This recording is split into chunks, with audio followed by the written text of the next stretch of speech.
Hola chicos, bienvenidos. Soy la licenciada Vanessa Escarfo y hoy vamos a ver juntos una nueva clase de kinefisiatría estética.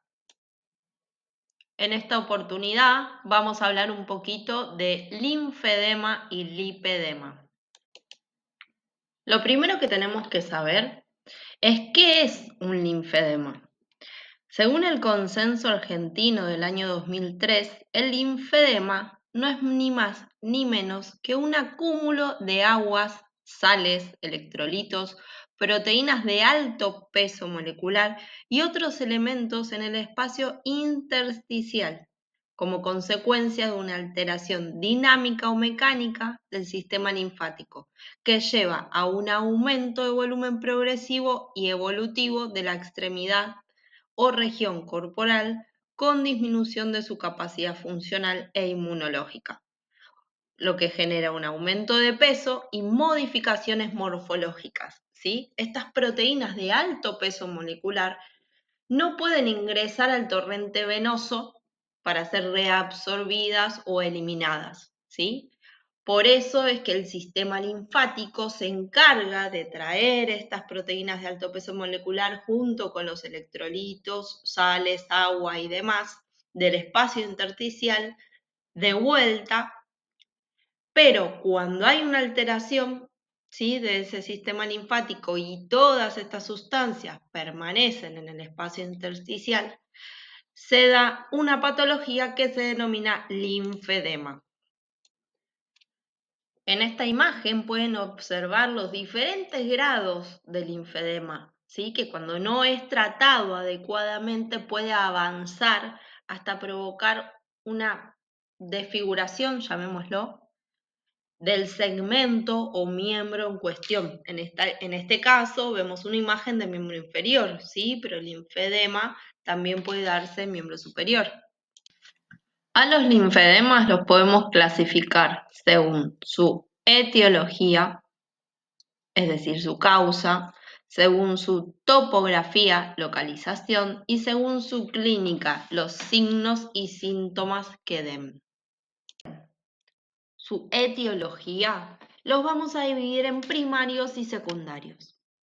Cuando hablamos de linfedemas primarios, el paciente suele haber nacido, ¿sí?, ya con una alteración congénita de los vasos linfáticos, pudiendo ser aplasia, hipoplasia o hiperplasia.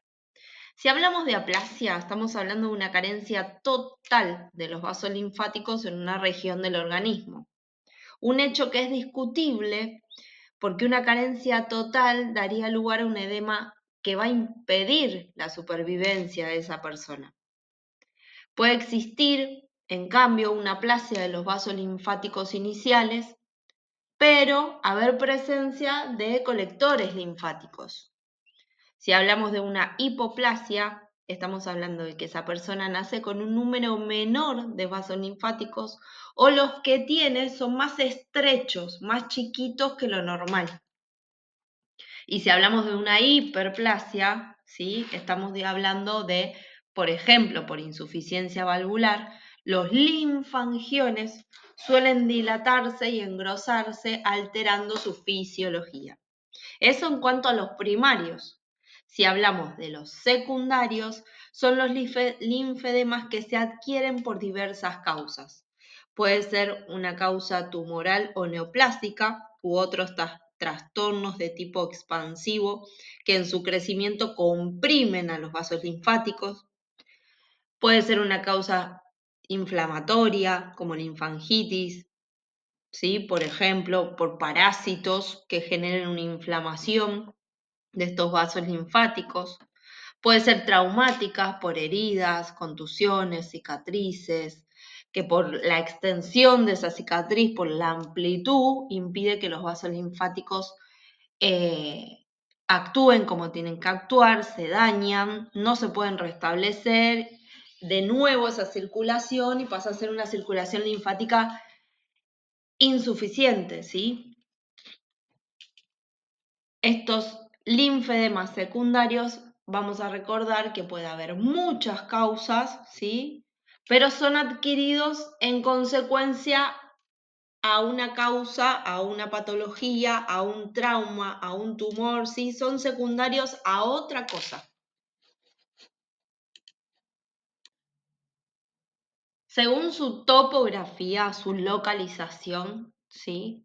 Podemos encontrarlos en la cara, en los miembros superiores e inferiores, ¿sí? En los genitales o en el cuerpo, pudiendo atacar hemicuerpos.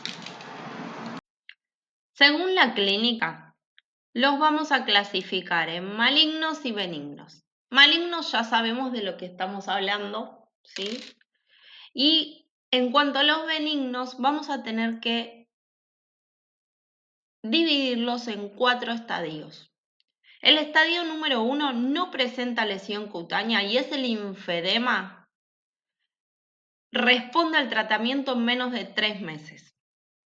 En el estadio 2 tampoco hay lesión cutánea, pero no responde al tratamiento en menos de 3 meses, lleva un poquito más.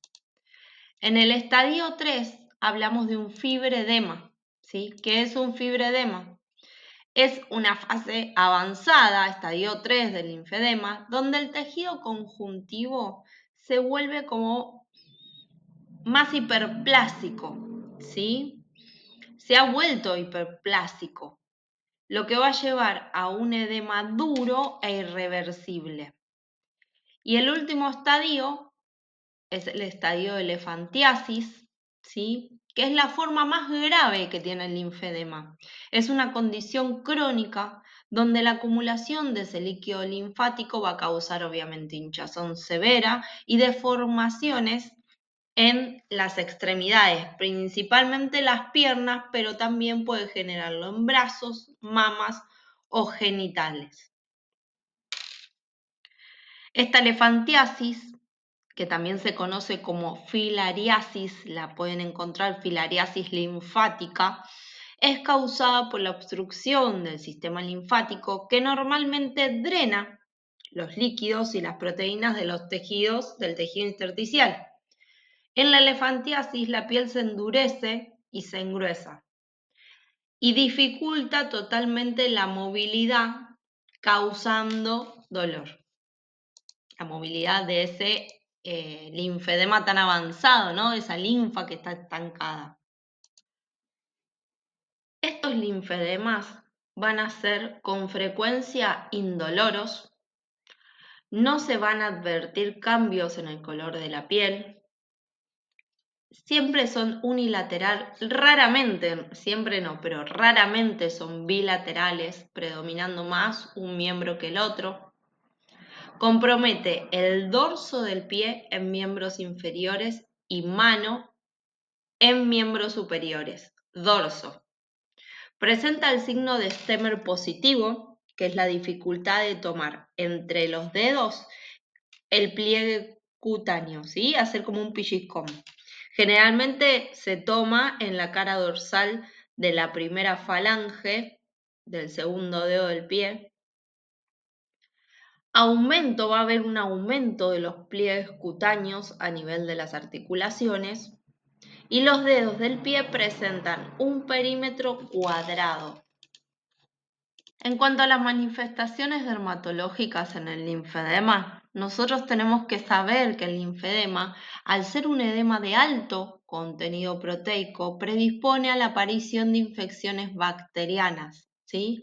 Como la linfantiasis, la erisipela o infecciones micóticas como micosis interdigitales, ¿sí? Que pueden observar aquí en las fotos.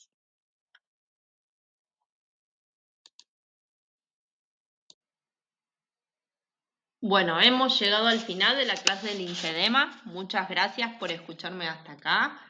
Pero no festejen porque vamos a seguir. Nos toca la última parte de la clase, que es lipedema. Al hablar de lipedema, debemos decir que este es un desorden de la distribución de la grasa subcutánea en los miembros inferiores y o superiores asociadas a edema o dolor. Al hablar de la fisiopatología del lipedema, es decir, el estudio entre la relación que hay entre las funciones de ese organismo y las alteraciones que causa esta patología, debemos recordar, ¿sí?, que es una enfermedad crónica que causa una acumulación anormal de grasa, principalmente en las extremidades, ¿sí? Se cree que involucra una combinación de factores que van a incluir alteraciones en la adipogénesis, ¿sí?, o sea, en la formación de grasa, microangiopatía, ¿sí?, es el daño a los pequeños vasos sanguíneos.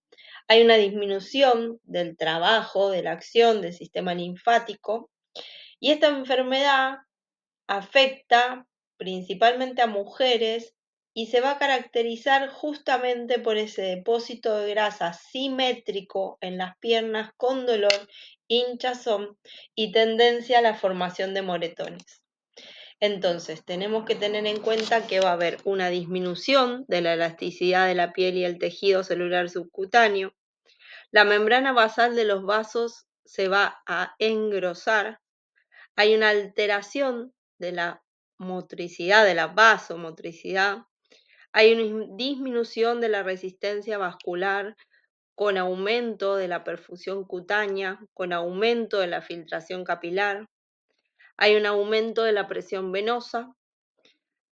Hay una deficiencia de la bomba muscular y hay una hipertrofia e hiperplasia, ¿sí?, de los adipocitos, de las células del tejido graso.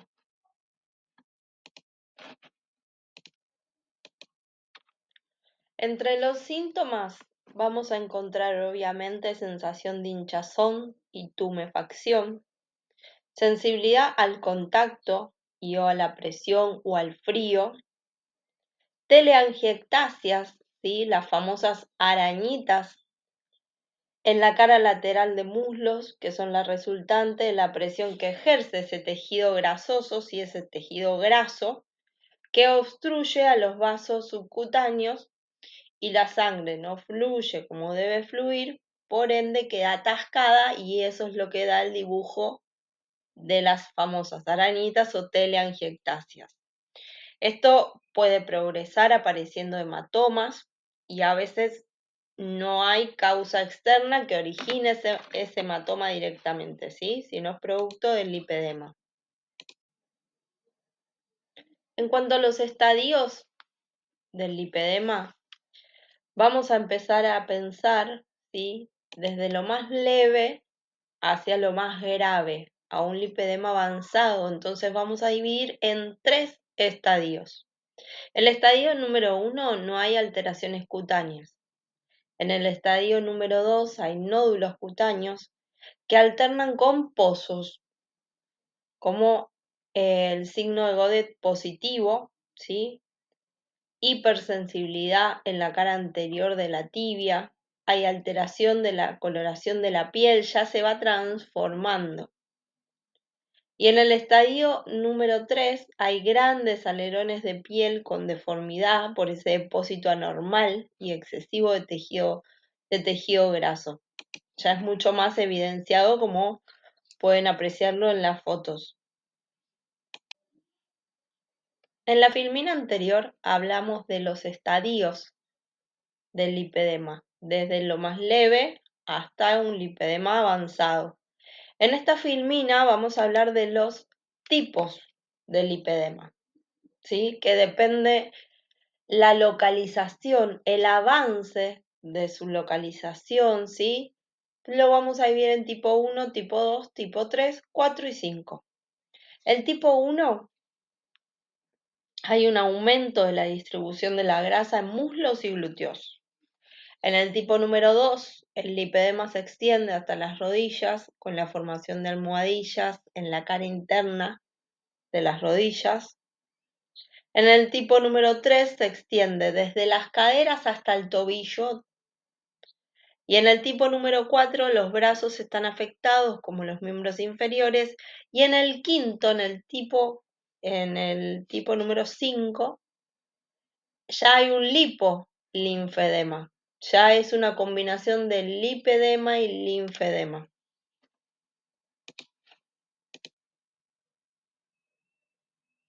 Bien, hasta acá vimos linfedema y lipedema. Vimos que son patologías similares, que tienen, a simple vista pueden ser confundidas, pero nosotros tenemos que marcar ciertas diferencias que son muy importantes. El linfedema es asimétrico, no presenta dolor ni hematomas. En cambio, el lipedema es simétrico, doloroso y con hematomas. El lipedema no toma dorso del pie. Cuando el lipedema avanza y llega hasta los tobillos y ahí muere. No toma nunca pie. En cambio, el linfedema sí, el dorso del pie. El signo de Stemmer es negativo en el lipedema y es positivo. ¿Se acuerdan que era tomar con los pliegues con el pulgar y el índice, tomar un pliegue cutáneo, y generalmente se hacía en la primer falange del segundo dedo del pie? Bueno, en el linfedema es positivo. Y algo muy importante es que el linfedema, ¿sí?, está asociado a erisipela, que es una patología que está causada generalmente por bacterias del grupo A de los estreptococos, ¿sí? Eso es muy importante a tener en cuenta. Bueno, ahora sí hemos llegado al final. Nos vemos la próxima clase. Que tengan una muy buena semana.